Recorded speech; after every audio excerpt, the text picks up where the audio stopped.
Live, it's the Craig Bohl Football Show. KX4 and Gate City Bank present the Craig Bohl Football Show. Good morning, everyone. I'm Jeremy Jorgensen. This is the Craig Bohl Football Show. The Bison beat Furman in the Division I FCS playoffs yesterday. We're going to break down those highlights in a little bit, but a story has transpired since yesterday.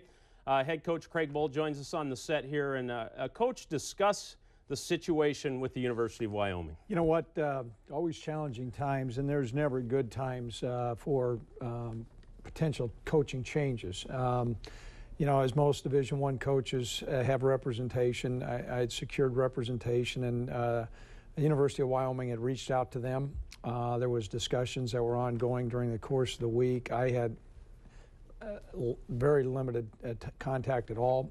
My thought was to do everything we could to get our football team prepared to beat Furman, and I think the results show that. You know, they're not easy times, though. North Dakota State is a very, very special place in my heart. You know, there's been 11 years that I've invested here, and you know, a lot has gone on, and so that's kind of the timeline. Believe me, you've had a football team and a football staff and team that was focused, ready to beat Furman. How about the timing of all this, too, the impact on the playoff run? This is a busy month of December for the NDSU football. Well, and that's true, and that's when you're looking at timing. There is no perfect time, but I can tell you the number one goal is the 2013 Bison, for us to take our football team as far as it can go. And so while there may be all kinds of emotions, and I certainly have tons of emotions in my heart, this is about this collective team. What interested you in Wyoming? The Bison played out at Wyoming in 2008. It was a very close game. Well, you know, there's and you're going to have a whole gamut, you know, of people having understanding and what they think. You know, I've personally always been very comfortable and like that region of the country. Our family's gone on many vacations, and I traveled out there when I was in grade school and high school and things like that. And but there's a whole host of things, Jeremy. I do want you to know that this is a very special place here at North Dakota State. We have all the eyes and ears of North Dakota right now. The state is watching. There's probably some disappointed fans out there. This is a passionate fan base. What do you have to say to the disappointed fans out there today? Well, you know, this has been an investment by Gene Taylor and myself and a whole lot of other people through a lot of years. And you know what? There comes a point where you look and say, okay, the program has gone as far as what I, as a head football coach, can take that program. And no one really knows that other than the head football coach.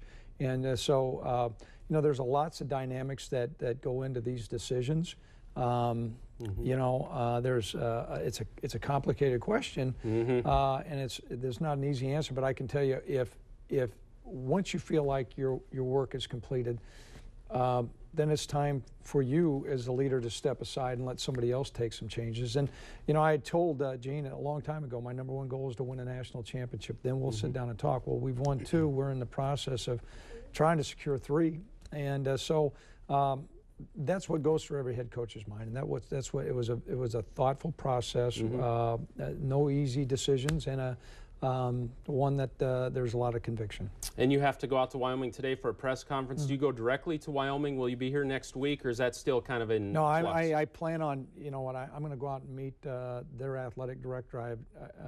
I'll go out and meet him. So later on today, I'll fly out there, and I plan to be back tomorrow morning. And so it's a quick trip, and there's a lot of moving parts. I know there's not one thing that in this motion that Gene Taylor will make great decisions as the football program moves forward. And I think I want to encourage everybody to have a great deal of trust in Gene and his leadership. And you have a great connection with this current team. There's some great kids on this team. What was their reaction?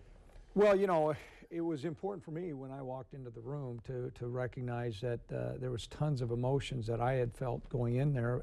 There was tons of emotions last week when we had senior day. But this couldn't be about emotion. This football team is in the middle of, you know, a phenomenal playoff run. And slice it, dice it up any way they can. They did not need an emotional message today. I thought it was important for them to hear the very first thing from their head football coach, as opposed for me to be out at Wyoming saying that, you know what, I'm going to take this job. They needed to know that I was going to go out there and be in front of their team and meet their athletic director. And a lot of schools don't do that.